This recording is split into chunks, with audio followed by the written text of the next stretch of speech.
Okay, good afternoon everyone. Good afternoon, sir. Okay, நல்லா இருக்கீங்களா எல்லாரும்?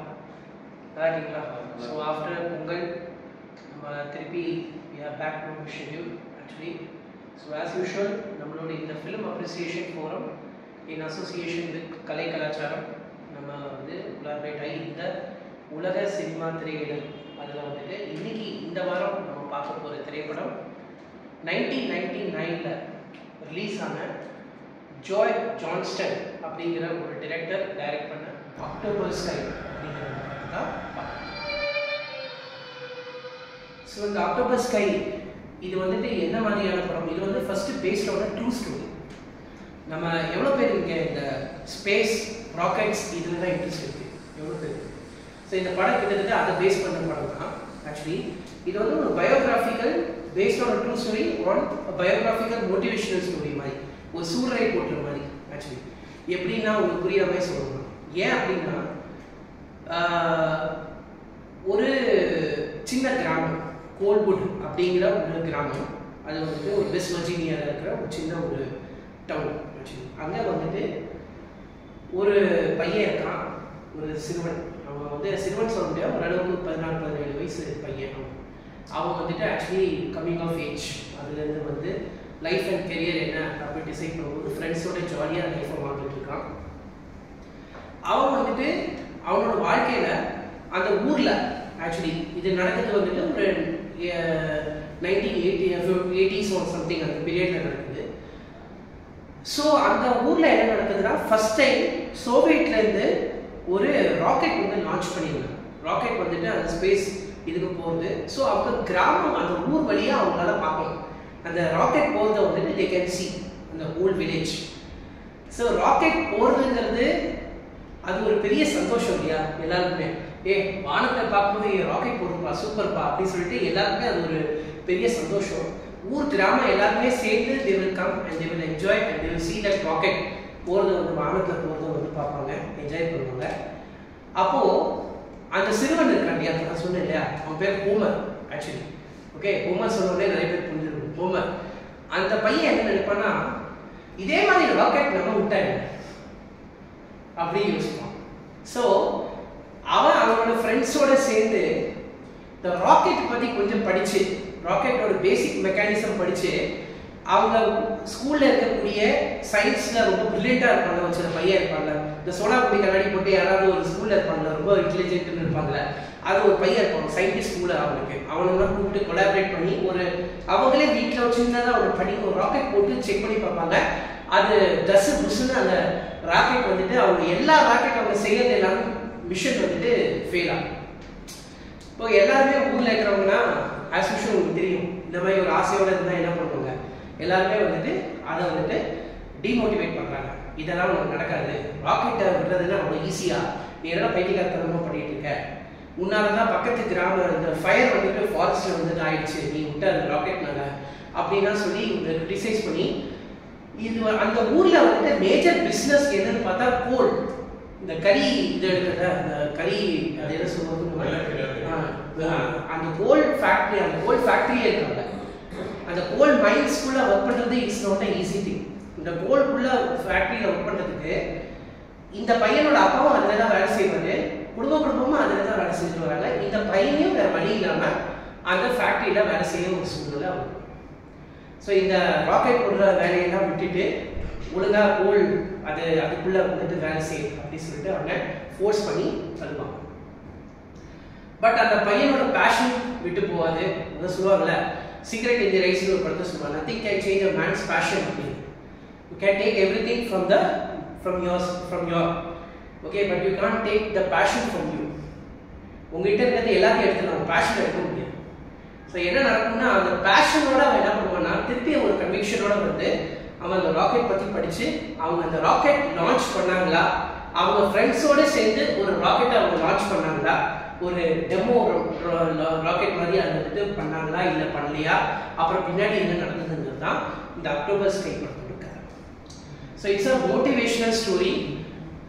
லைஃப்பில் இது வந்து ஒரு ராக்கெட் இன்ட்ரெஸ்ட் இருக்குது, ஸ்பேஸில் இன்ட்ரெஸ்ட் இருக்குங்கிறவங்களுக்கான படம் மட்டும் கிடையாது. வாழ்க்கையை சாதிக்கணும்னு நினச்சி முன்னேறணும்னு நினைக்கிற ஒவ்வொருத்தரோட வாழ்க்கையிலையும் நிறைய தடங்கள் இருக்கும். நீங்கள் ஜெயிச்சவங்க எல்லாரோட கதையை எடுத்து பார்த்தா அவங்களோட பெரிய கண்டுபிடிப்புனா அவங்க கொடுத்தாங்களே, டிஸ்கவரிஸ்லாம் பண்ணாங்க மேதாவிகள், அவங்களோட வாழ்க்கையை எடுத்து பார்த்தா அவங்கள புட்டாதான் முன்னாடி சொல்லியிருப்பாங்க. யாருமே இந்த உலகம் அவங்கள சப்போர்ட் பண்ணியிருக்காங்க. நீங்களே ரொம்ப பேஷனேட்டாக ஒரு விஷயம் செய்யும் போது இந்த உலகம் முதல்ல உங்களுக்கு சப்போர்ட் பண்ணாது. உங்களை டிஸ்கரேஜ் பண்ணும், உங்களை ஒதுக்கி வைக்கணும், உங்களை டிஸ்கிரிமினேட் பண்ணும்.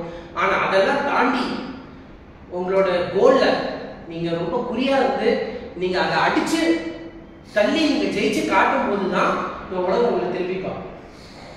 அந்த மாதிரி ஒரு படம் இது, மோட்டிவேஷனல் மூவி. நீங்கள் யாராக இருந்தாலும் என்ன பேஷன் வச்சுருந்தாலும் என்ன கன்விக்ஷன் வச்சுருந்தாலும் அந்த கன்விக்ஷனோட அந்த பேஷனை எந்த ஒரு டிஸ்ட்ராக்ஷனும் இல்லாமல் நீங்கள் ஃபோக்கஸ் பண்ணி நீங்கள் பண்ணீங்கன்னா, அதுக்காக கடுமையாக உழைச்சி நீங்கள் முன்னேறி போனீங்கன்னா நீங்கள் கண்டிப்பாக ஜெயிக்கலாம் ஒரு துறையில் அப்படிங்கிறத எடுத்துக்காட்டுற படம் இது. ரொம்ப மோட்டிவேஷனலான படம். இந்த படத்தை இந்த அமைப்பில் போடுறதுக்கு, இந்த ஸ்பேஸில் போடுறதுக்கு ஒரு வாய்ப்பு கொடுத்த கலை கலாச்சாரத்துக்கும் நன்றி. அதே மாதிரி நம்ம இந்த படத்தை என்ஜாய் பண்ணுவோம். பார்த்துட்டு இந்த படத்துக்கு அப்புறம் நம்ம பேசுவோம். Okay, enjoy this. Right. So எல்லாருக்கும் எப்படி இருந்தது படம்? ஸோ ஸ்கை சூப்பராக இருந்தது. செம்ம படம், சூப்பராக ஃபீலிங்காக இருந்தது. ஒரு நல்ல ஒரு ஃபீல் குட் மூவி. சில படம் பாதிக்கும். இந்த பாதிப்பை கிரியேட் பண்ணுறது, ஒரு இம்ப்ரெஷன் ஒன்று கிரியேட் பண்ணுறதுல, இந்த இம்ப்ரெஷனை கிரியேட் பண்ணுறது சாதாரண விஷயமே கிடையாது. ஸோ இன்னைக்கு இந்த படம் அந்த இம்ப்ரெஷனை கிரியேட் பண்ணிருக்கு. October sky is just like that. It's one in the stories which will give you that motivation. குருநாதர் சொல்லுவார், வசந்த் சார் சொல்லுவார் அடிக்கடி ஒரு விஷயத்த, சம்டைம்ஸ் லைஃப்பில் ரொம்ப கஷ்டமான வேலை எது தெரியுமா? சொல்லுங்க பார்க்கலாம். லைஃப்பில் ரொம்ப கஷ்டமான வேலை எது தெரியுமா? வேலை செய்யணும்.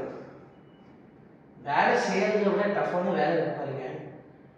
இட்ஸ் டூயிங் அவர் ஜாப்னு ஒன்று இருக்குல்ல, டூ யுவர் ஜாப். அது நம்ம பண்ணிட்டாலே வேலை முடிஞ்சுது. ஒரு ஆர்டிஸ்ட் எப்பவுமே கைத்தட்டல் எதிர்பார்ப்போம். ஆக்டிங்ல இருக்கவங்களுக்கு தெரியும். எப்பவுமே ஒரு ஆக்டருக்கு ஏன் அவங்க தியேட்டர் ரொம்ப லவ் பண்றாங்க compared to movies? Most of the actors, not everyone, okay, most of the actors they love theaters because that is very real. நீங்க கண்ணு முன்னாடி ஒரு ஆடியன்ஸை பார்க்குறீங்க. சினிமாவில் என்னன்னா ஒரு cumulative of so many art form. நீங்க கேமரா ஆங்கிள் இருக்கு, எடிட்டிங் இருக்கு, மியூசிக் இருக்கு, சவுண்ட் இன்ஜினியரிங் இருக்கு, இல்லையா, ஃபைனலா கலர் கரெக்ஷன் இருக்கு. எல்லாம் முடிச்சுட்டு படம் பார்க்கும்போது அதோட குவாலிட்டி வேற. ஆனா டிராமால தியேட்டர்ஸ்ல எப்படி முடியும்? என்னதான் பேக்ரவுண்ட் மியூசிக் போட்டாலும் அந்த அந்த ஸ்டேஜ்ல இருக்கிற அந்த ஆக்டரோட கண்ட்ரோல்ல தான் இருக்கு தியேட்டர். அப்போ they enjoy. Why they enjoy? Because they can see the audience, they can see the pulse. ஆனா அவன் என்னைக்குமே ஆடியன்ஸ்க்கு ஏற்ற மாதிரி நடிக்க மாட்டான். அவன் தன்னோட வேலையை ஒழுங்கா பண்ணுவான். அவங்களுக்குள்ள ஒரு கோஆர்டினேஷன். இப்போ யோசிச்சு பாருங்க, இல்லை தியேட்டர்ல பண்ணியிருக்கீங்கன்னா தியேட்டர்ஸ் உங்களுக்கு தெரியும், ஏதாவது ஒரு மிஸ்டேக் ஆச்சுன்னா எல்லாமே காது. ஸோ எதுக்கு இப்போ இதை கொண்டு வரேன்னா, நமக்கு பெரும்பாலும் நம்ம ஆர்டிஸ்டாக இருக்கிறவங்க எல்லாருமே ஒரு அப்ரிசியேஷன் எதிர்பார்க்கறதுங்கிறது ஒரு கரெக்டான விஷயம். இது லைஃப்ல ஹியூமன் பீங்ஸ்க்கும் இருக்கும். ஏய், you are doing a good job, நல்லா பண்றீங்க, வெரி குட், நல்லா பண்றீங்க, சூப்பரா பண்றீங்க. ஒரு ஒண்ணுமே பணம் ஏத்தனா கூட பரவாயில்ல, சும்மா ஒரு நல்லா பண்றப்பா அப்படின்னு ஒரு விஷயத்த சொன்னா அன்னைக்கு அவ்வளோ சந்தோஷமா இருக்கும். அது ஒரு வேலை செய்யற ஒரு ஒர்க்கரா இருக்கலாம், எல்லாம் அதுக்கு நீங்க படிக்கிற ஸ்டூடெண்ட் கூட ஒரு குட்னு ஒரு டீச்சர் போட்டா நம்ம நோட்டுக்கு அவ்வளோ சந்தோஷமா இருக்கும். நீங்க ஏதோ பண்ணிருக்கோம்டா, பரவாயில்லையே, நம்ம ஏதோ பண்றோம் சார். பட் இதுல வந்து இப்போ குட் நம்ம அக்செப்ட் பண்ணிக்கிறோம் சார். அது நெகட்டிவ் கமெண்ட்ஸ் வரும்போது அதுக்கு ஒரு இம்பாக்ட் நிறைய பேருக்கு வருது. அவங்களால முடியாது முடியாது முடியாது போது நம்ம நம்புறதே வந்து ஒரு சந்தேகம் ஆயிடுது. இப்போ இதுக்கு தான் நான் சொல்ல வரேன், அதுதான் சொல்ல வரேன். அப்ரிசியேஷன் நம்ம நினைக்கிறோம், ஆனா அது சரியாக கிடைக்க மாட்டேங்குது. இப்போ என்ன ப்ராப்ளம்னா, நம்ம ஏங்கலாம் ஆனா கிடைக்க மாட்டேங்குது. எவ்வளவு பேர் ஒத்துக்கிறீங்கன்னு தெரியல, ஆனா இது உண்மை. நம்ம நினைப்போம் அப்ரிசியேஷன் கிடைக்கும்னு கிடைக்காது. So that is why this kind of movies will have. இப்போ சில பேர் சொல்லுவாங்க, இப்போ இவனும் சொல்லுவாங்க, சில தினேஷ் சார், அது சில படம் எனக்கு சில இதை ஃபாலோ பண்ண கஷ்டமா இருக்குது. கரெக்டாக இருக்கு, எல்லாருக்கும் நிறைய பேர் இருக்கு. ஆனால் இந்த படத்தை நம்ம அழகாக ஃபாலோ பண்ணுவோம். Sir language is not a matter. நான் அதான் sir, language is not a matter, emotion is the matter. கரெக்டாக சொல்றாங்க, ஃபீலிங்ஸ் இஸ் இம்பார்ட்டன்ட். இது எல்லாருக்கும் கனெக்ட் ஆகும் இந்த படம். ஸோ இந்த டைரக்டரோட தாட், அது ஒரு ஒரு ரைட்டர் ஒரு ஸ்டோரி ஒரு நாவல் வந்து படிச்சு நாசால போய் பின்னாடி அவன் வேலை செய்யலாம். யாராவது நம்புவாங்க? கோல் புட்டுன்னு வெஸ்ட் வர்ஜீனியா இருக்கிற ஒரு சின்ன ஒரு கிராமத்துல இருந்து வந்த பையன் ராக்கெட்டை பார்த்துட்டு சோவியட் கிட்ட பார்த்ததுக்கு அப்புறம் அது எதிர் கண்ட்ரி, அங்கேருந்து பார்த்ததுக்கப்புறம் டேய் இந்த மாதிரி நானும் ஒரு நாளைக்கு வந்துட்டு ராக்கெட் விடுவேண்டா சொன்னதுக்கப்புறம் அதே பையன் பின்னாடி நாசால போயிட்டு ஒரு ட்ரெயினராக மாறுவான்னு யாராவது எதிர்பார்த்துருப்பாங்க. ஆனால் he made it because he believed in himself and he had a conviction that he will do it and he did it. So இதுதான் இந்த படம் நமக்கு கொடுக்குற மிகப்பெரிய சாராம்சம். ஒரு ராக்கெட்டே ராக்கெட்டாவது ஏதாவது மண்ணாகுது. உலகத்தில் இருக்கிற எல்லாமே பாசிபிள் தான். If you believe in your self it is possible. அதுதான் இந்த மாதிரி படங்கள் கொடுக்குற. அண்ட் எவ்வளோ அழகாக நடிச்சிருக்காங்க. யாராவது ஒருத்தராவது நீங்கள் சொல்லுங்க பார்க்கலாம், இதில் நல்லாவே நடிக்கலைங்க, இன்னும் பெட்டராக பண்ணியிருக்காங்க. எல்லாம் இன்னும் ரியலாக இருந்தாங்க, அவங்க கேரக்டராகவே இருந்தாங்க. நம்ம அடிக்கடி பேசுறது தான் being into the character skin ஒன்று இருக்குல்ல, அதுதான் இவங்கள்ட்ட கற்றுக்கணும். இந்த காஸ்டிங் கூட பக்கா அந்த ரியல் லைஃப்ல காமிச்ச கேரக்டர்ஸ் பக்காவா 90% ரிசம்பரன்ஸோட தான் காஸ்ட் பண்ணியிருக்காங்க. That is important. அதுக்கு ரொம்ப ட்ரூத்ஃபுல்லாக இருந்துச்சு. அந்த லாஸ்ட்டாக அவர் காமிக்கிற அந்த உண்மையான பீப்புளோட ஃபேஸஸ்ஸு அது ஆக்சுவலி பார்த்தீங்கன்னா அது எப்படி உண்மையாகவே அவங்க அந்த படத்தில் கேஸ்டிங் பண்ணவங்க வந்துட்டு அந்த ரியல் லைஃப் பீப்புளோட ஸ்கின்னுக்கும் அந்த ஃபேஸ்க்கும் ரொம்ப இதில் வராங்க, சிமிலாரிட்டிஸ் வருது ஆக்சுவலி. அது மட்டும் இல்லை, இன்னொரு விஷயம், அவங்க அந்த கேரக்டர் அழகாக கொடுத்துட்டு ஓவர்டுவே பண்ணுறதுல பாருங்க, சட்டிலாக பண்ணிட்டு போயிடுறாங்க. அந்த அப்பா கேரக்டர் தான் சான்ஸே இல்லை. அவர் வந்துட்டு ஒரு மாதிரி ஒரு லுக்கு விடுவார், ஒரு கோவத்தோட. அவரை பொறுத்த வரைக்கும் கோல் மைனிங் தான் அவரோட வாழ்க்கை. அவர் ஃபேமிலியோட கோல் மைனிங் தான் இருக்கு. இவன் கோல் மைனிங் பற்றி தப்பாக பேசுனா அவர் ஈகோ டச் பண்ணுது. அப்போ அவரை சொல்றாரு, ஓ ராக்கெட் தான்டா மை மாதிரி இருக்குன்னு சொல்லுவார். ஆனால் அதே தான் இவனுக்கும் இருக்குல்ல. இவன் வந்துட்டு ஆனால் எங்க தெரியுமா, அந்த அப்பா கிட்ட வந்து அவன் சொல்லுவான் சூப்பரான ஒரு சீன் என்னன்னா, அப்பா அந்த சயின்டிஸ்ட் இல்லை, அவன் ஒரு சயின்டிஸ்ட், அவன் இல்லப்பா என் ஹீரோ, என் ஹீரோ நீ தான் அப்படின்னு சொல்லுவான்ல. இவங்க அப்பா நக்கலாக கேட்பாரு, என்னதான் பெருசா போனியா அந்த சயின்டிஸ்ட் அவர்னா வந்தாரு, நீ ஏன் அடையாளமே காணியா, ஒரு ஃபோட்டோலாம் வீட்டில் வச்சிருக்க, ஆனால் அவரை நீ அடையாளமே காணியாமா அப்படின்னு சூப்பராக வந்து சொல்லுவான். நக்கலாக அவங்க அப்பா கேட்கணும்னு சொல்லுவான். அவன் தான் என்னோட ஹீரோ, நீ தான் நான் உன்னை பார்த்து தான் வந்தேன். உனக்கும் எனக்கும் கருத்து வேறுபாடு இருக்கலாம், டிஃபரன்ஸ் ஆஃப் ஒப்பீனியன் இருக்கலாம், மேபி நீயும் நானும் ஒரே பார்வையில் ஒரு விஷயத்தை பார்க்கலாம். ஆனால் என் பார்வையும் தப்பில்லை, உன் பார்வையும் தப்பில்லை. இதை நீ எனக்குமே புரிஞ்சுக்க மாட்டேங்கிற, ஆனால் நீ தான் எனக்கு தெரியும். அது சொல்லும்போது அவங்க அப்பாவுக்கு என்ன ஒரு அந்த ஒரு ஷார்ட் இருக்காருங்க, தாங்கவே முடியல. அவங்க அப்பா இவங்க போயிட்டு அந்த கோல்டு மெடல் அவங்க அப்பாவோட ஃப்ரெண்ட்ஸ்க்கு காமிக்கும் போது இவருக்கு அந்த லிஃப்ட் கீழே போகல அப்படியே மைண்ட்ல அந்த ஷார்ட் அப்படியே சப்ஜெக்டிவா வச்சிருப்பாரு. சப்ஜெக்டிவ் ஷார்ட் இவரோட பெர்ஸ்பெக்டிவ்ல இருந்து காமிக்கிற மாதிரியே அவர் சந்தோஷப்படுவார்.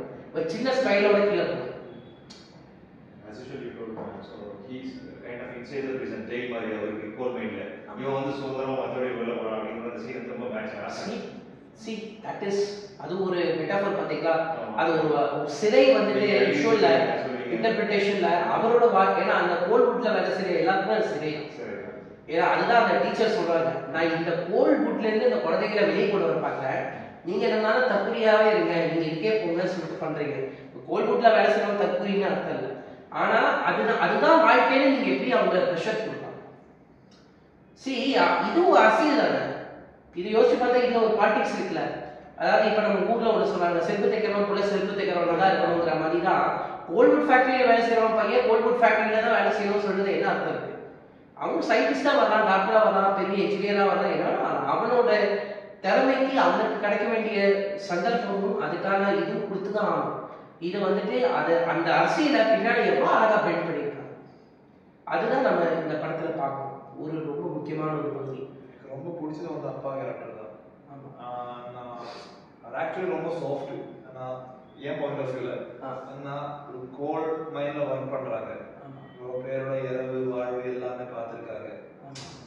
அந்த கோல் மைண்ட்ல ஒர்க் பண்ற ஒரு அப்பா அதோட பையனை போட்டு இடிக்கிறத பார்த்து தடுத்து இந்த வண்டியில ஏற்றி ஒரு பாசம் இருக்கு, அதை காட்ட முடியல. ஏன்னா அந்த வேலையோட அம்சம் உள்வாங்கி அப்படியே டஃப் ஆயிட்டேன். ஆனா it's a soft character actually from inside. Super, correct. ஏன்னா அது அப்படி ஆயிடும். ஏன்னா உங்களோட nature and tendencies will keep on changing. உங்க பிஹேவியரே மாறும்.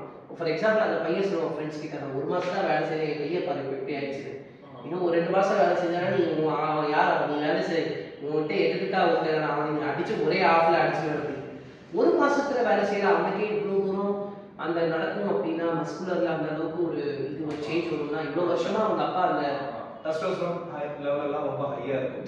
இவ்வளவு டென்ஷனா அது ஒரு டைலாக் சொல்லுவாரு ஒரு ஒர்க்கர், அப்பா எங்க அப்பா இன்னைக்கு இல்லைன்னா ஒரு டசன் கணக்குனா அடுத்த சட்டே போயிடும். கரெக்ட். ஸோ அவ்வளோ ரிஸ்க் எடுத்து ஒர்க்கர்ஸை பார்த்து அவ்வளோ ரெஸ்பான்சிபிலிட்டி எடுத்து டஃப் கண்டிஷனில் ஒர்க் பண்ணியும் ஒரு பாசம் வச்சிருக்காரு.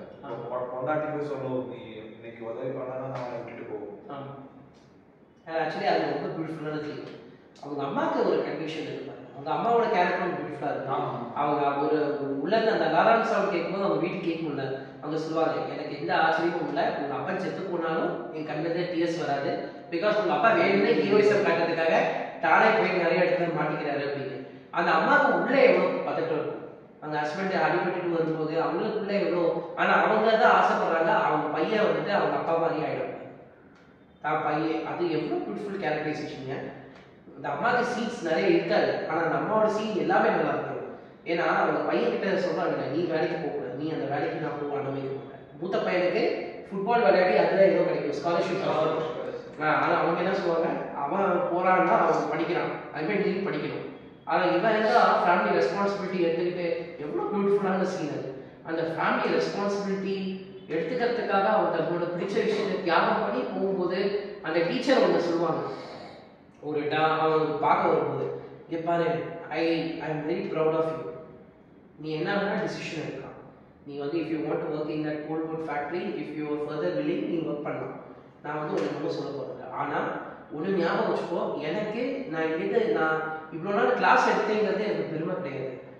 நான் யாரையும் ஒருத்தர் உருவாக்கி விட்டுருக்கேங்கிற ஒரு சந்தோஷத்தோடு நான் போகிறேன்னா எனக்கு அதை விட திருப்தி வேறு எதுவுமே கிடையாது சொல்லும்போது, இவன் அதை ப்ரூவ் பண்ணி அந்த கோல்ட் மெடல் அந்த அம்மா படுத்துருக்கும் போது அந்த படுக்கையை வந்து காமிக்கிறாங்க, அவங்க பெட்டில் இருப்பாங்களா அப்படின்ட்டு. அப்போ அவங்களுக்கு உடம்பு முடியாது, அப்போ அந்த ஹாஸ்பிட்டலில் முடியாது அவங்க உடம்பு இருந்தால் கூட அவங்க சந்தோஷமாக அவங்க சொல்லுவாங்க, நாளைக்கு அவங்களுக்கு தெரியும் அவங்க சாக போகிறாங்க. இருந்தாலும் அவங்க என்ன சொல்லுவாங்க, நாளைக்கு நான் குணமாகி வரும்போது என் பசங்களுக்கு நான் உங்கள் கதையை தான் சொல்ல போகிறேன், நான் உங்களுக்கு எவ்வளோ பெரிய மோட்டிவேஷனாக இருந்திருக்கேன், அவங்களுக்கு எப்படி நான் ட்ரெயின் பண்ணேங்கிறது சொல்ல போகிறேன் அப்படின்னு சொல்லும்போது அந்த பசங்க அந்த அவன் வந்துட்டு ஒரு ஃபீலோடு பார்ப்பான். அது that is not going to happen. நீங்கள் இறந்து போகிறீங்கிறத இவ்வளோ அழகாக அந்த ரியாக்ஷனை சொல்ல முடியுங்கிறதே நமக்கு தெரியுமா தெரியலைங்க. இல்லை ஒரு டைலாக் வச்சா, இல்லைம்மா மேடம் எனக்கு தெரியும் நீங்கள் ரொம்ப ஃபீல் பண்ணுறீங்க எனக்காக, ஆனால் நீங்கள் கூடிய சீக்கிரம் ஒரு மாதிரி வரணும் மேடம், நான் ஆண்டவனை பிரார்த்திக்கிறேன் மேடம், என்ன வேணால் டைலாக் போகும். உண்மையே லுக்கு தான் வருவாங்க மேடத்தை. அவங்க கண்ணை மட்டும் லைட்டாக சிம்பிள் அப்படியே கண் லைட்டாக கீழே ஆகும். ஏன்னா அவங்க ஃபீல் ஆகும் அந்த என்னதான் மேடம் அவங்க. ஏன்னா அன்னைக்கு காலகட்டத்தில் கேன்சருக்கு கியூர் கிடையாது. இன்னைக்கு பெருசாக கேன்சருக்கு கியூர் இருக்கா தெரியல, ஆனால் அன்னைக்கு கேன்சருக்கு பெருசாக கியூர் இல்லை. ஒரு மெசேஜ் வந்து எல்லா துறைக்கும் ரிஃப்ளெக்ட் ஆகிற மாதிரி ஒரு மெசேஜ் பி ஃபோக்கஸ்னா கண்டிப்பாக ஒரு வெற்றி நிச்சயம் அப்படின்ட்டு அவர் மெசேஜ் தெளிவாகவே இருக்குது. கரெக்ட். கீதையில் கிருஷ்ணர் சொல்ற அர்ஜுனன் எதாக எங்க தெரிவிக்கிற அதாவது ஆவாங்க. அந்த மெசேஜ் இவன் அத்தனை டிஸ்ட்ராக்ஷன்ஸ் பட்டிருக்கான் பண்ணியிருக்கான், பட் இவனோட ஃபோக்கஸ் ஃபுல்லாக அந்த ராக்கெட்டு அதை கடைசியில் வந்து பார்த்தா வின் பண்ணிட்டாங்க. அந்த மெசேஜ் ரொம்ப கிளியராக அதான் சார் ரொம்ப ஹைலைட்டாக இருக்குது. அதுதான் நான் சொன்னேன், இன்னைக்கு நம்ம படம் பார்த்துட்டு வெளியே போகும்போது வீட்டுக்கு போகும்போது நமக்கு பிடிச்சதை நம்ம செய்கிறோம். அதனால தான் நம்ம இங்கெல்லாம் உட்காந்துருக்கோம். பிடிச்சதை செய்கிறது இன்னும் தீவிரமாக கல்வி இல்லை. நம்மளை தட்டி விட்டு அதான் சார் தட்டி விட்டுட்டே பரவாயில்ல பார்த்துக்கலாம், எப்படியோ பார்த்தாச்சு வாடா பார்த்துக்கலாம். ஆனால் நம்ம நினைச்சதே விடக்கூடாது அப்படின்னு அந்த ஒரு எண்ணம் வருது இல்லையா. அது இன்னைக்கு இதான் இவர் வெளியிட்டு சொன்னார், இவர் ஃபீல் பண்ணி நான் வந்து முதல் கேமரா வாங்கினது அப்படின்னு சொன்னாங்க. அது அவரோட வாழ்க்கையை அவர் யோசிக்கிறாருன்னா அந்த படம் அதை கலந்து பார்த்தீங்கன்னா இந்த படம் அவர் நினச்சி பார்க்குறாரு. அப்போ இன்னைக்கு அவர் படம் பண்ணி முடிச்சிட்டாரு. படம் பண்ணி முடிச்சுட்டு இன்னைக்கு அந்த படத்தை ரிலீஸ் பண்ணதுக்கு ரொம்ப அருமையாக பண்ணியிருக்காரு. அந்த படத்தை ஒரு என்டர்டெய்னிங் கமர்ஷியல் படம் என்டர்டெய்னிங் அழகாக பண்ணியிருக்காரு. ஆனால் அந்த படத்தை ரிலீஸ் பண்ணதுக்கு அவர் வெயிட் பண்ணிட்டு இருக்காரு. பட் இன்னைக்கு அவர் ஜெயிச்சிட்டாரு படம் ஆனால் பட் பெரிய பெரிய சூப்பர் ஸ்டார் படமே இன்னைக்கு ரிலீஸ் ஆச்சுன்னா கொடுமை ஓடாதான் தெரியாது, அந்த பாயிண்ட் போகவே வேண்டாம். ஆனால் அந்த படம் எடுத்து முடிக்கிறது எவ்வளோ பெரிய விஷயம். அது ஒரு ப்ரொடியூசரை பிடிச்சி கன்வின்ஸ் பண்ணி அவரை நம்பி அவர் இறங்கி அதை தைரியமாக படம் பண்ணி பண்ணிட்டாருங்க. அது உண்மையே பிக் ரவுண்ட் ஆஃப் அப்ளாஸ். ஏன்னா அவர் வந்துட்டு அதை நினைச்சிட்டு இன்னைக்கு அவர் ஃபீல் பண்ணிடுறாரு பாருங்க, நான் இன்னைக்கு படம் பண்ணிட்டு ஆரம்பிச்சதால அதை தொட்டது அந்த கேமரா கதை.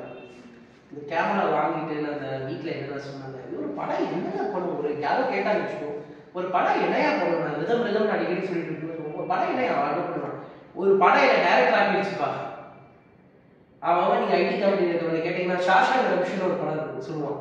இந்த ஷாஷாங் ரெடம்ஷன் ஒரு படம் என்ன முக்கிடுச்சு சார். என்ன சொல்லுவாள், பர்சூட் ஆஃப் ஹாப்பினஸ்னு ஒரு படம் சார். கேட்காதீங்க சார், நான் அழுதுருவேன் சார் அந்த படம் பார்க்கும்போது அப்படின்னு. படம் கேன் டூ எடிட்டிங் சார். படம் நம்ம லைஃப்லேருந்து எடுக்கும்போது அந்த படம் எங்கே கிளாசிக்காக இருக்குது தெரியுமா? அது உண்மை பேசணும், அது உண்மை பேசுறது இல்லையா, நம்ம உண்மை பேசுவோம் இல்லையா, அந்த உண்மை பேசும்போது அந்த படம் எடுத்த டேரக்டருக்கு கூட தெரியாது அந்த படம் அவ்வளோ பெரிய படம் வருமானு. ஆனால் அந்த கன்விக்ஷனோட அவங்க பண்ணியிருக்காங்க பாருங்க. நம்ம சொல்ல வரதை ஸ்ரத்தையோட ஒழுங்காக சொல்லணும், சின்சியாரிட்டியோட ஹானஸ்டியோட சொல்லணும். சின்சியாரிட்டி இருக்கு, கூட ஹானஸ்டி இருக்கு. I am honest to what I am telling. I don't want to compromise. அந்த காம்ப்ரமைஸ் பண்ணாம அவங்க ஒரு விஷயத்தை கொடுக்கும்போது அந்த படம் இவ்வளோ பியூட்டிஃபுல்லாக தெரியும். எனக்கு ரொம்ப ஆக்சுவலி சார் வந்து if we decide the 50% is done. முடிவு எடுத்தா 50% நமது முடிஞ்சிச்சு வேலை. டிசிஷன் வந்துச்சுனாலே 50% வேலை. ரைட். பேஷன் ஓன் அதை யூஸ் நம்ம கோல்மெண்ட் ஒர்க் பண்ணிட்டு இருக்கோம். ஸ்டில் வந்து ஒரு நாள் ஐடியா வச்சுக்கலாம், அந்த ஆட்டிடியூட் கால்குலேஷன் பார்ப்போம். அது திரும்ப அதுக்கு நம்ம திங்கிங் அங்கேயே அவங்க வேலை பார்த்துருக்கோம். அவங்க அப்பா சொல்லிட்டு இருப்பாங்க, மறுபடியும் வந்து இது பண்ணுறோம். அது வந்து அப்புறம் லாஸ்ட் சீனில் வந்து finally this award is dedicated to my mom and too அப்படின்னு நிற்பான். இவன் சொல்லுவானா நம்ம எதிர்பார்த்துருக்கோம், அவன் டேடி வந்து ரெண்டு கோயின்சிடென்ட்டாக இருப்பாங்க. இவன் ஆல்ரெடி அவர் வந்தவரான்னு சொல்றது தயாராக இருக்க மாதிரி இருக்கும். பட் அட் சேம் டைம் அவரும் பார்த்தோன்னா ஒரு சொல்லக்கூடிய ஒரு ஜஸ்டிஃபை பண்ண மாதிரி இருக்கும். அது சொல்ல முடியாத ஒரு பெயின். ஏன்னா அவங்க அப்பா எப்படி டேட்னு சொல்லும்போது அவங்க அப்பா வந்து நிற்காரு. அதுக்கு முன்னாடி ஒரு டைலாக் இருக்குது, பார்த்துருப்பீங்க இல்லை, உங்களுக்கு ஞாபகம் இருக்கும். அதை எப்படி உங்கள் மூத்த பையன் அண்ணனோட ஃபுட்பால் கேமுக்கு மட்டும் ஒரு வாட்டி கூட தவறாமல் சொன்னேன், இதுக்கு மட்டும் வருது இல்லைன்னு. அதுக்கு அவங்க வந்து சொல்ல மாட்டான். சொல்கிறதுக்குள்ளே தான் இது நடந்துடும், ஏதோ ஒரு நல்ல ஆக்சிடென்ட் டைமும் இவங்க உள்ளே ஓடிடும். ஆனால் he will manage to come. அவங்க அப்போ கூட கேட்பான், இன்னைக்கு ஏதோ நீ வரமாட்டே எனக்கு தெரியும், இருந்தாலும் இன்னைக்கு ஈவினிங் 5 o'clock நான் போகிறேன், ஏதோ சொல்லணும்னு சொல்லிட்டு போகிறேன் அப்படிங்கும்போது அவங்க வந்து நான் பாருங்க. வந்ததுக்கப்புறம் கூட அவங்க என்ன சொல்கிறாங்க, இதை வந்துட்டு someone has to push this. ஸ்லைட்டாக அந்த எல்லாத்தையும் நீங்கள் சொல்ல மாட்டோம். ஒரு மூவியில் ரொம்ப டீப்பாக திங்க் பண்ணாமல் இருந்தது, ஒரு ஃபேமிலியோட சென்டிமெண்ட்டையும் அந்த எமோஷனலையும் லைட்டாக டச் பண்ண மாதிரி இருந்தது. மூத்த பையன் வந்து ஃபுட்பாலுக்கு அவர் ரெகுலராக போகிறாரு. Even though he is also not focusing in goal mines. அவர் வந்து ஃபுட்பாலில் ஸ்காலர்ஷிப் போகிறாரு, வேற லைனில் போய் வச்சுக்கோங்க. அவனை வந்து ஃபோர்ஸ் பண்ணல அப்பா. அப்போ பையனுக்கு மூத்த பையனுக்கு வந்து அப்பாவோட சப்போர்ட் கொஞ்சம் நெருக்கமாக இருக்குது. ரெண்டாவது பையன் அம்மா அவங்க அட்டாச்மெண்ட் அதிகமாக இருக்க மாதிரி இருக்குது. இல்லை அது எப்படின்னா ரெண்டே வாய்ப்பு தான் இருக்குது. ஒன்று ஸ்காலர்ஷிப் வாங்கி ஸ்போர்ட்ஸ் யூனிவர்சிட்டியில் போனால் நல்லா வரும், இல்லைன்னா கோல்மை. ரெண்டு வாய்ப்பு தான் இருக்குது. அந்த முதல் வாய்ப்பு ஃபுட்பால் விளையாடி ஸ்காலர்ஷிப் போகிறது வந்து 5%. 100 பேர் இருந்தால் 5 பேருக்கு தான் அது கிடைக்கும். ஸோ அது வந்து லக்கி. அது ப்ரொஃபஸரை சொல்லல, only the luckies will make to the sports, others will go to the gold mine. Teacher சொல்லணும்னா இன்னொரு விஷயம் அவங்க வருது. அந்த டீச்சர் சொல்லுவாங்க இவங்ககிட்ட வந்துட்டு அந்த மேடம் கிட்ட சொல்லுவாங்க, ஞாபகம் இருக்கு அந்த சீனை, நீங்கள் ஃபால்ஸ் ஹோப்ஸ் கொடுக்காதீங்க. ஸோ ஃபால்ஸ் ஹோப்னா போலியான நம்பிக்கை, போலியான நம்பிக்கை கொடுக்காதீங்க பசங்களுக்கு. நான் வந்துட்டு அப்படி நான் பண்ணவே முடியாது, நான் வந்துட்டு இருக்கிற வரைக்கும் இந்த பசங்க எல்லாம் அந்த கோல்வுட்டில் வந்து சாக சொல்லிட்டு நான் வந்துட்டு அனுப்ப முடியாது, எனக்கு நான் உண்மையாக இருக்கணும்னு நினைக்கிறேன் அப்படின்னு சொல்லிட்டு அவங்க சொல்கிறாங்க. அப்போ ஒரு ஜோக் வரும், இவன் உள்ளே வரும்போது நெக்ஸ்ட் டைம் உள்ளே வரும்போது எக்ஸ்பிளைன் பண்ண வருவான்ல, இது இந்த ராக்கெட்டை பண்ணதுனால அந்த ஃபாரஸ்ட் ஃபயர் ஆகுது, you are not a member of this class room அப்படின்னு அவன் கேட்பான். நீதர் யூ சார், நீயும் தான் இந்த மெம்பர் இல்லை இந்த கிளாஸ் ரூம். அடுத்து சார் ஹேண்டில் பண்ணுவாங்க இல்லைங்க சார், அந்த இடத்துல டீச்சர் வந்து ஸ்டூடெண்ட்ஸ்க்கு அப்படியுமே துடிக்கிறது அந்த சீன் பார்ப்போம், ரொம்ப பியூட்டிஃபுல்லாக இருக்கும். அவங்க கோச்சிங் கீழே இறங்கி போவாங்கல்ல, அது கூட பியூட்டிஃபுல்லாக இருக்கும். நம்ம அதெல்லாம் மென்ஷன் பண்ணுவோம், பேசுகிறப்ப எதுவுமே சொல்லாமல். ஆமாம், ஏன்னா அவனுக்கு என்னன்னா இவ்வளோ தூரம் ஸ்ட்ரகிள் பண்ணேன், கடைசியில் நீ இந்த கோல்வுட்லேயே போய் மாட்டிக்கல பார்த்தியா. ஏன்னா அவன் டிசிஷன் எடுத்தாங்க, ஆனால் அவன் என்ன சூழ்நிலையில் எடுத்தாங்கன்னு அந்த மேலுக்கு தெரிய வேண்டாம். அதுக்கப்புறம் அவன் சொல்லுவான், ஆமாம் நீ எடுத்த டிசிஷன் கரெக்டு அப்படின்னு சொல்லிட்டாங்க. ஆமாம், அதை பின்னாடி எக்ஸ்பிளைன் பண்ணுவோம். சொன்ன மாதிரி வந்து இந்த ஸ்காலர்ஷிப் ஆகட்டும், இந்த சயின்ஸ் ஃபேர் ஆகட்டும், out of conduct 1% will achieve அப்படிமா, ரிமைனிங் அன்லைக்கிங் போது இந்த டீச் மேடம் என்ன சொல்ல மாதிரி I focus on the unlucky people அப்படின்னு. That line was so beautiful. அந்த ஸ்டூடெண்ட்ஸோட இந்த லைஃப் வந்து அவங்க அன்லைக்கிக்கு நான் ஃபீல் பண்ணுறாங்க, அதில் யார் சொல்லுவாங்க நல்லா பண்ணுவோம். இல்லை அதுதான் ஆக்சுவலி அதுதான் நான் யோசிக்கிறேன். என்னன்னா அந்த டைலாக் இன்னும் ஞாபகம் இருக்குது பார்த்தீங்கன்னா, நீ சொல்லாமல் இன்னும் டைலாக் ஞாபகம் வருது பாருங்க நமக்கு. அப்போ அந்த டைலாக் ஞாபகம் இருக்குன்னா என்ன அர்த்தம், அதனால் நம்மளை எங்கே ரூம் பண்ணியிருக்கோம். அது எல்லா ஸ்கூலும் ஒரு 10% டீச்சர்ஸ் வந்து படிக்காத பிள்ளை ஸ்டூடெண்ட்ஸுக்கு சப்போர்ட்டிவாக இருக்கும். எனக்கு படிப்பு வராது, ஆனால் அது வந்து தப்பு இல்லை. ஆனால் மெஜாரிட்டி டீச்சர்ஸ் வந்து எனக்கு படிப்பு வராது, விருப்பட்டு வராது போடா அப்படிதான் இருக்கும். ஸ்டூடெண்ட்ஸ் மட்டும் ஃபோக்கஸ் பண்ணுவாங்க, ஸ்டூடெண்ட்ஸ் விட்டுருவாங்க. அண்ட் இன்னொரு விஷயம், school is the place I believe education தான் ஹோப் கொடுக்கணும். எஜுகேஷன் தான் ஒரு குழந்தைகளை ட்ரீட் பண்ணுறதுக்கு அலோவ் பண்ணணும். அது அது விஷயம் கொடுக்கணும் ஐ பிலீவ். அது எப்படி இருக்குன்னா சார் எஜுகேஷன் வந்து மேனிபுலேட் பண்ணிடுச்சு. எக்ஸாக்ட்லி அதுதான். இப்போ எஜுகேஷன் எப்படி இருக்குன்னா சிஸ்டம் வைஸ் ஆயிடுச்சு. அதாவது ரொம்ப இன்னைக்கு பணம் சம்பாதிக்கிறது எப்படி, இந்த சிஸ்டம்குள்ளே நீ இருக்கணும்னா டிசிப்ளின்டாக இருக்கணும், ரூல்ஸோட இருக்கணும். why you want to follow rules? அது வந்து பண்ட காலத்துல இருந்து நாலேஜ் இஸ் ஃப்ரீ, பட் இப்போ இருக்க எஜுகேஷனுக்கு பே பண்ணணும். இருந்தாலும் நாலேஜ் இன்னைக்கு ஃப்ரீ தான். ஆனால் இப்போ நம்ம பேசுகிறோம் we are seeing a movie. இன்னைக்கு நம்ம இதுலேருந்து எவ்வளோ கற்றுக்கணும். டெஃபினட்டாக நான் இதுதான் இப்போ நீங்கள் ஆஸ் இன் செட் நம்ம வந்துட்டு டேக் அவேன்னு ஒரு இங்கிலீஷ் ஒரு வேர்ட் இருக்குல்ல, வீட்டுக்கு என்ன கொண்டு போகணும். டேக் அவே எவ்வளோ பெரிய விஷயம் இருக்குது. ஒரு மூவி பார்த்துட்டு டேக் அவே எவ்வளோ சந்தோஷமாக இருக்குன்னா, நம்ம இதை என்ன யோசிக்கணும்னா ஞானம்ங்கிறது எல்லா இடத்துலையும் கிடைக்கும். Wisdom will come from everywhere. What is important is school education institution has an important role to enlighten the vision of the children. அதை ஒரு இக்னைட் பண்ற வேலையை இருக்குன்னு நினைக்கிறேன். தூண்டி விடுறது இருக்குல்ல, யாருக்கு திறமை இருக்குங்கிறத அண்டர்ஸ்டாண்ட் பண்ணிக்கிட்டு அவங்கள அதுக்கேற்ற மாதிரி படிப்பு இம்பார்ட்டன்ட், படிப்பு மட்டும்தான் இம்பார்ட்டன்ட்டுங்கிறதையும் சொல்லி கொடுக்கறது தவிர என்ன வேணா பண்ணுப்பா நீ இப்படிதான் ஃபெயில் தான் போறேன்னு ஒரு உதாசனப்படுத்தி அந்த குழந்தையை இக்னோர் பண்ணி டிஸ்கிரிமினேட் பண்ணி சொன்ன மாதிரி ஒரு ஸ்கூல்ல தற்கொலையா இருப்பான் ஒரு பையன், அவன் தற்கொலையே கிடையாது, அவன் வேற ஏதோ வரும். படிப்பு வரும்னா எக்ஸ்ட்ரா கரிக்குலர் ஆக்டிவிட்டிஸ் ஏதாவது ஸ்போர்ட்ஸ் நல்லா இருக்கும், இல்ல அந்த பேச்சு வரும், ஆர்ட்ல இருப்பான், டிராயிங் நல்லா பண்ணுவான், ஏதோ ஒன்று பண்ணுவான். அப்ப அதை ஏன் கண்டுபிடிக்கல? அதை கண்டுபிடிக்கிறது ஒரு டீச்சரோட வேலை இல்லை. அதை அண்டர்ஸ்டாண்ட் பண்ணிக்க. ஏன்னா டீச்சர்ஸ் தான் குழந்தைங்களோட அதிகமாக இருக்காங்க. பேரண்ட்ஸ் இருக்கிற டைமை விட டீச்சர்ஸ் தான் அதிகமாக இருக்காங்க. ஸோ அவங்க என்ன சொல்லுவாங்கன்னா, சில டீச்சர்ஸ் என்ன சொல்லுவாங்கன்னா, இருக்கிற ஒரு 110 ஸ்டூடெண்ட்ஸையும் எங்களுக்கு பார்க்குற டைம் எங்களுக்கு இருக்குமாங்க. That is your job. You have to find the talent. 110 பேரோட ஸ்கூல் ஃபீஸ் தானே நீங்கள் வாங்குறீங்க.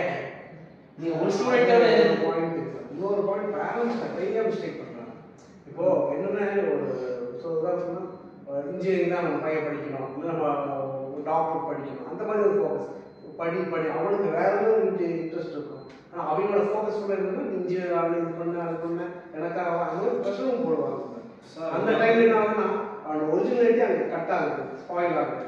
சரி அம்மாக்காக பண்ணலாம், அப்பாக்காக பண்ணலாம், சுச்சுவேஷன் ஹீல் ஆகி போகிறதும் பண்ணிட்டு லைஃப் லாங் வந்து வேலையும் பிடிக்காம அவனுக்கு பிடிச்சதும் செய்யாம இதுதான் போயிட்டு.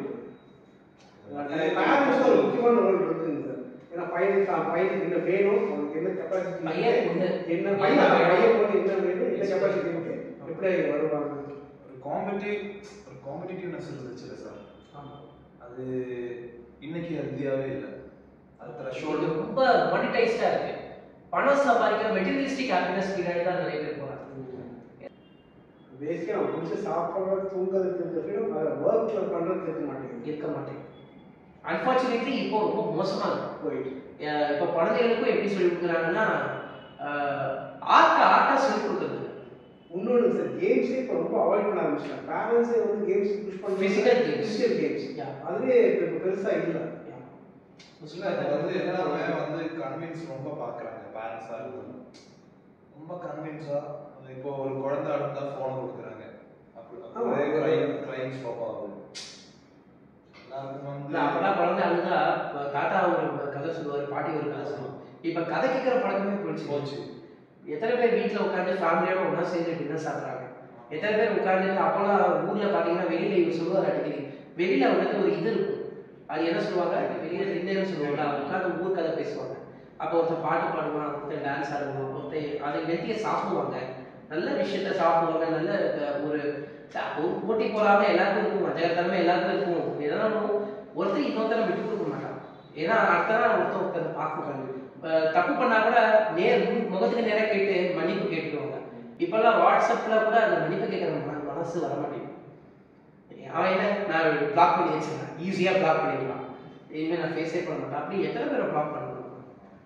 So life coming to this picture, sir, allow incident romance கூட they are beautifully shown, because the first one வந்து ஆட்டோ நெருங்கி வருவான், டாக்கில் வரும்போது ஜெயிக்கிற மாதிரி இருக்கும், கடைசியாக ஜெயிக்கலன்னா அவன் அண்ணனோட இது பண்ணுற மாதிரி இருக்கும்.